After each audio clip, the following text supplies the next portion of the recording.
अस्सलामुअलैकुम, मेरा नाम अदनान रज़ा ख़ान है और आज मैं आपको सुनाता हूँ एक स्टोरी। और स्टोरी कुछ ऐसी कि हम छोटे हुआ करते थे, तो ये कोई हमारी उम्र होगी 12 साल की या 13 साल की।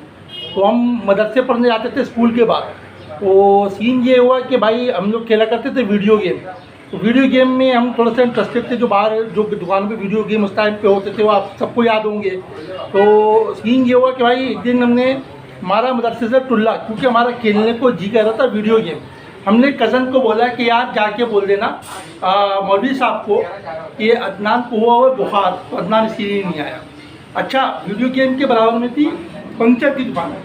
हम वीडियो गेम खेलने में इतने मस्त हुए कि हमारा जो टाइम था मदरसे का वो 2 से 4 था और हमें टाइम का पता ही नहीं लगा। हम कुछ जी के 5 बज गए ना, और हम जो वाले हंसी खुशी जो है खेल के वीडियो गेम अपना शौक पूरा करके घर वापस आए। दूसरे दिन गए हम मदरसा गए तो मौलवी साहब ने हमें बुलाया, ओ अदनान इधर आजा आजा।